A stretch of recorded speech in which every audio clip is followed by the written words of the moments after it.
রাজধানী ফিলিং স্টেশনগুলোতে আগের তুলনায় কিছুটা স্বস্তি ফিরেছে। দীর্ঘ ১.৫ মাসের জ্বালানি সংকটের ভোগান্তি এখন তুলনামূলক কম। রাজধানীর বিভিন্ন স্টেশনে দেখা যাচ্ছে মিশ্র চিত্র। তেজগাঁয়ের ফিলিং স্টেশনগুলোর বিক্রয় কর্মীরা জানাচ্ছেন পর্যাপ্ত সরবরাহ রয়েছে, নেই ডিজেল সংকটও।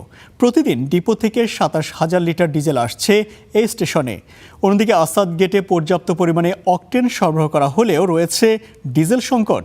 প্রতিদিনের ডিজেল রোজ সীমিত সময়ের মধ্যেই শেষ হয়ে যাচ্ছে বলে জানিয়েছে পাম্প কর্তৃপক্ষ।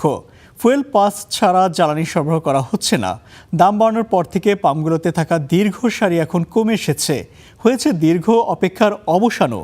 দুদিন ধরে বৃষ্টি হওয়ায় ক্লান্তিও কম সাধারণ গ্রাহকদের মাঝে। সামনের দিনগুলোতে জ্বালানি পাওয়া নিয়ে অনিশ্চয়তা রয়েছে অনেকেই। মোটামুটি ভালোই পাওয়া যাচ্ছে ফুয়েল পাস দিয়ে, কিন্তু এটা লিমিটেশনটা খুব কম। মানে দেখা যায় যে আপনার জরুরি দরকার অনেক বেশি, আপনি যদি পুরো দিন রাইড শেয়ার করেন বা পুরো দিন বাইক রাইড করেন তখন কম হয়ে যায় কি ফুয়েলটা। তুই যতদিন আসছি 7 ঘন্টা 12 ঘন্টা 14 ঘন্টা করে রইছি, তারপরে তেল পাইছি। আজকেই আসার পরে দেখি যে পাম্পে ভিড় একটু কম।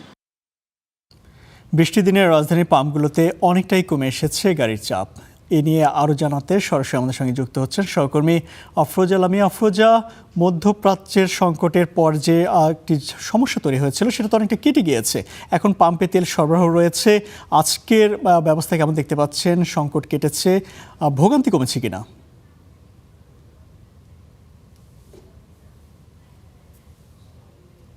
ইমতিয়াজ, সকাল থেকেই পাম্পে আসলে যেই পাম্পগুলোতে আমি গিয়েছি সেখানে কিন্তু স্বস্তির চিহ্ন।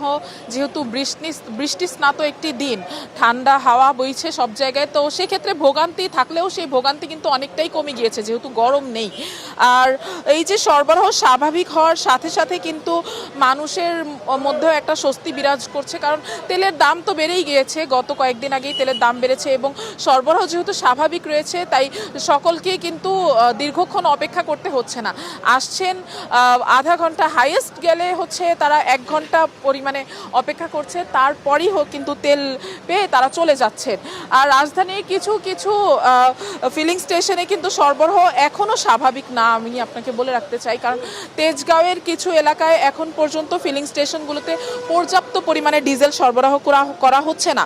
অন্যদিকে রাজধানীর আবার যদি অন্য কিছু ফিলিং স্টেশন দেখি, যেমন এখন খিলক্ষেতের নিকুঞ্জ ফিলিং স্টেশনে ছিলাম, এই নিকুঞ্জ ফিলিং স্টেশনে আছি, এইখানে আবার ডিজেলের পর্যাপ্ত সরবরাহ রয়েছে।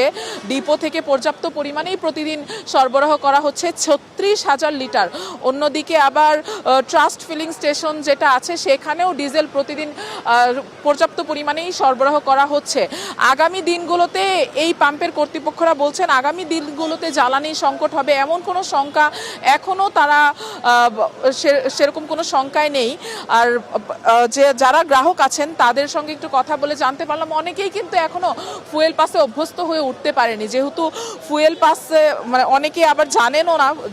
অনেকে আসছেন আশপাশের গ্রাহকদের থেকে জানছেন ফুয়েল পাস সম্পর্কে এবং হচ্ছে তাদেরকে নতুন করে রেজিস্ট্রেশন করতে হচ্ছে, নিবন্ধ আবার হচ্ছে স্ক্যান করে ফুয়েল পাস দিয়ে তেল নিতে হচ্ছে। অনেকেই এই সিস্টেমকে সাধুবাদ জানিয়েছে, আবার অনেকেই কিন্তু ক্ষোভও প্রকাশ করেছে।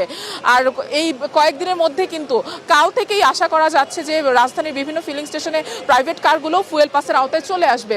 ইমতিয়াজ, এই ছিল নিকুঞ্জ ফিলিং স্টেশন থেকে আমার কাছে জানা সবশেষ। আফরোজা, আপনাকে ধন্যবাদ।